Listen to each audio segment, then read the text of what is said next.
বিদেশী বহিষ্কৰণৰ ক্ষেত্ৰত এনআৰচিৰ কোনো সম্পৰ্ক নাই।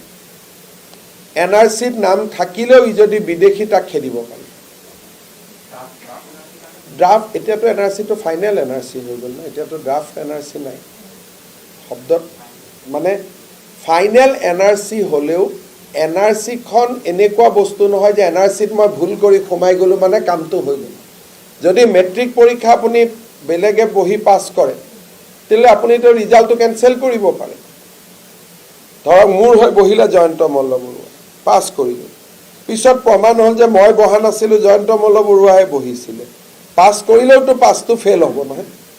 গতিকে এনআৰচিৰ নামটোৱে বহুত মানে ভাবিছে যে এনআৰচিৰ নাম সোমাল মানে মই স্বদেশী হৈ গ'লোঁ, তেনেকুৱা কথা নহয়। এনআৰচিত নাম থাকিলেও যদি উপযুক্ত প্ৰমাণ থাকে আমি তাক আইনৰ গণ্ডিৰ মাজলৈ আনিব পাৰিম। ৰিজেকশ্যন শ্লিপ দিয়া হ'ব, কিন্তু ৰিজেকশ্যন শ্লিপ দিলেতো খেদা নাযাব নহয়। গতিকে যি ৰিজেক্ট আছে তাক চাওক, কেছ হ'লে কিমান বছৰ কেছটো চলিব? নাই কিমান বছৰ কেছটো চলিব? সেইকাৰণে পুছবেক কৰি দিওঁ, সোনকালে হৈ যাব।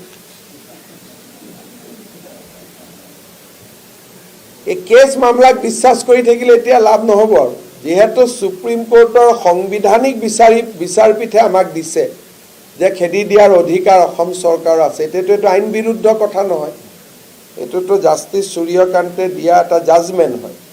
এইটো মই ক'লে ক'ব এই আইন বিৰুদ্ধ কথা কৈছে। পুছবেক শব্দটো কোৱা নাই, ৰিমুভ, হি কেন বি ৰিমুভড। তো ৰিমুভ এণ্ড পুছবেক শব্দটো এতিয়াৰ পৰা পুছবেক নকৈ ৰিমুভ কৰি দিম বুলি ক'লে হৈ গ'ল। কথাটো শব্দটো একেই, মিনিংটোতো একেই। আৰু এটা বস্তু আছে তাতে, remove from Assam and India, অকল মাত্ৰ অসমৰ পৰাও খেদি দিব পাৰি।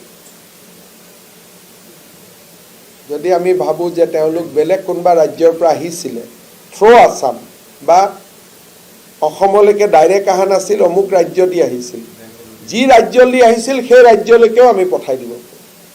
একখন খুব ভাল হয়, কেতিয়াবা আপোনালোকে পঢ়িব যে foreigners can be removed and evicted. বিদেশী বহিষ্কৰণৰ ক্ষেত্ৰত এনআৰচিৰ কোনো সম্পৰ্ক নাই। এনআৰচিত নাম থাকিলেও যদি বিদেশী তাক খেদিব পাৰে। ড্ৰাফট এতিয়াতো এনআৰচিটো ফাইনেল এনআৰচি হৈ গ'ল ন, এতিয়াতো ড্ৰাফট এনআৰচি নাই। শব্দত মানে ফাইনেল এনআৰচি হ'লেও এনআৰচিখন এনেকুৱা বস্তু নহয় যে এনআৰচিত মই ভুল কৰি সোমাই গ'লোঁ মানে কামটো হৈ গ'ল। যদি মেট্ৰিক পৰীক্ষা আপুনি বেলেগে বহি পাছ কৰে তেতিয়াহ'লে আপুনিতো ৰিজাল্টটো কেনচেল কৰিব পাৰে।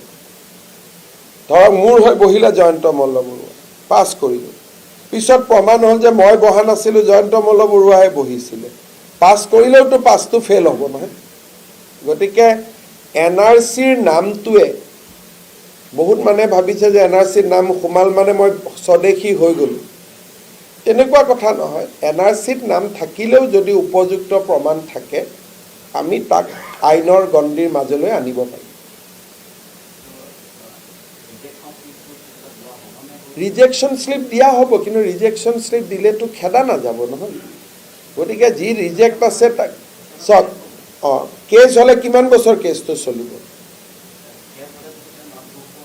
নাই কিমান বছৰ কেছটো চলিব? সেইকাৰণে পুছবেক কৰি দিওঁ, সোনকালে হৈ যাব। এই কেছ মামলাক বিশ্বাস কৰি থাকিলে এতিয়া লাভ নহ'ব আৰু, যিহেতু সুপ্ৰিম কোৰ্টৰ সাংবিধানিক বিচাৰপীঠে আমাক দিছে যে খেদি দিয়াৰ অধিকাৰ অসম চৰকাৰৰ আছে। এতিয়াতো এইটো আইন বিৰুদ্ধ কথা নহয়, এইটোতো জাষ্টিছ সূৰ্যকান্তে দিয়া এটা জাজমেণ্ট হয়। এইটো মই ক'লে ক'ব এই আইন বিৰুদ্ধ কথা কৈছে। পুছবেক শব্দটো কোৱা নাই, ৰিমুভ, হি কেন বি ৰিমুভড। তো ৰিমুভ এণ্ড পুছবেক শব্দটো এতিয়াৰ পৰা পুছবেক নকৈ ৰিমুভ কৰি দিম বুলি ক'লে হৈ গ'ল। কথাটো শব্দটো একেই, মিনিংটোতো একেই।